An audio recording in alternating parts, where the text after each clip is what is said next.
All right, let's jump right in.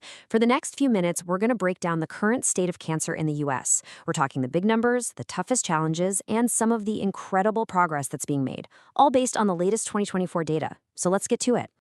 Okay, to really get a handle on the scale of what we're up against, let's start with just one number, 2 million.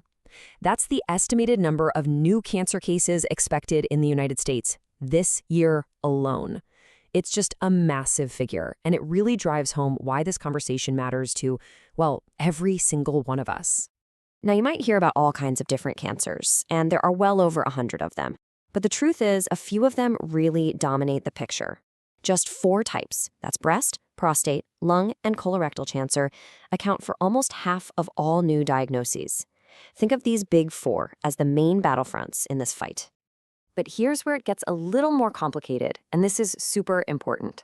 The cancer you hear about most often isn't necessarily the deadliest one. Just take a look at this. While breast cancer has a huge number of new cases, lung cancer is, by a massive margin, the #1 cause of cancer death. It's a really critical reminder that just knowing how common a disease is doesn't tell you the whole story. And that very difference, that gap between who gets cancer and who dies from it, that brings us right to the heart of what we need to talk about today. The burden of this disease, it turns out, is not shared equally at all. The outcome can be wildly different depending on who you are. Let's dig into why that is. So it really forces you to ask a pretty fundamental question, right? Does cancer actually affect everyone the same way? Well, the data gives us a very clear and honestly, a pretty sobering answer. Nope, not even close. I mean, just look at this. It's a perfect and frankly, a shocking example. When it comes to prostate cancer, the death rate for Black men is almost double the rate for white men. We're not talking about a small statistical difference here. This is a massive life or death gap that just screams for an explanation. So what is going on here? Well, the American Cancer Society doesn't mince words. They point out that these disparities are largely a reflection of long-standing inequalities, things like wealth and access to good health care, and they directly attribute these inequities to historical and ongoing structural racism. There's another key piece of this puzzle, and it's a concept called minority stress. Think about it like this. It's the constant background static of stress that comes from navigating a world where you're treated differently. And that kind of chronic stress, it's not just in your head. It takes a real physical toll on your body and can lead to unhealthy ways of coping, which in turn can raise your risk for cancer. And we can see this play out in the real world. Studies show that LGBTQ+ individuals have higher rates of smoking. And that's not some random coincidence. It's often linked directly to using tobacco as a way to cope with the unique pressures and stress they face. So you can draw a straight line from a social condition right to a physical health risk. Okay, so after hearing all that, you might feel a little powerless. But here's the good news. This story isn't just about things we can't control. A huge chunk of cancer risk is actually in our hands.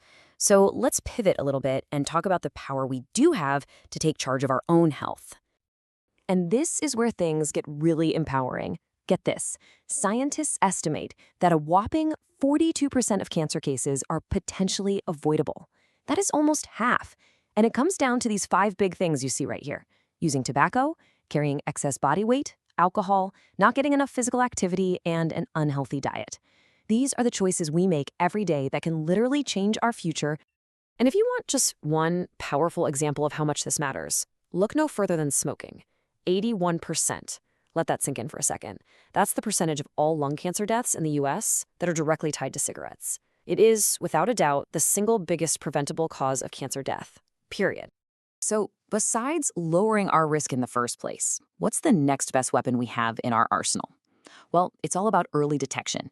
Because the simple truth is, the earlier you find a cancer, the better your chances are of treating it successfully. And this really boils down to a fundamental choice. We can be reactive, wait until we feel a lump or something hurts. But the problem is, by the time symptoms show up, the cancer might already be more advanced. Or we can be proactive. And that's where screening comes in. The whole point is to find cancer, or even precancer, before you feel anything at all. That early warning is the real game changer. So, what does being proactive actually look like? Well, here are some of the latest key screening guidelines for average risk adults. You'll notice, for example, that colorectal cancer screening now starts earlier at age 45. For breast cancer, they recommend starting annual mammograms at 45. But here's the absolute key takeaway: these are just general guidelines. You have to talk to your doctor to figure out a plan that makes sense for you and your personal risk factors. That conversation is crucial. And last but not least, and this is so important to remember, nobody has to go through this journey alone. Whether you're a patient, a caregiver, or you're just trying to get information, there are fantastic support systems out there. The American Cancer Society, for instance, has this whole suite of resources, and they're free. I'm talking a 24/7 helpline because, questions don't just pop up during business hours. They offer free places to stay in your treatment centers so families aren't wiped out financially by travel. They even have volunteers who will literally give you a ride to your appointments. These are real practical things that make a massive difference. So all of this brings us to one final big question. I mean, our knowledge about cancer is exploding. We're getting better and better at preventing it, finding it early, and treating it. The science is moving at an incredible speed. So the real question for all of us then is this: as we get smarter and more powerful, how do we make sure that the fight against cancer is a fight that everyone, no matter their race, their income, or where they live, actually has a fair chance to win?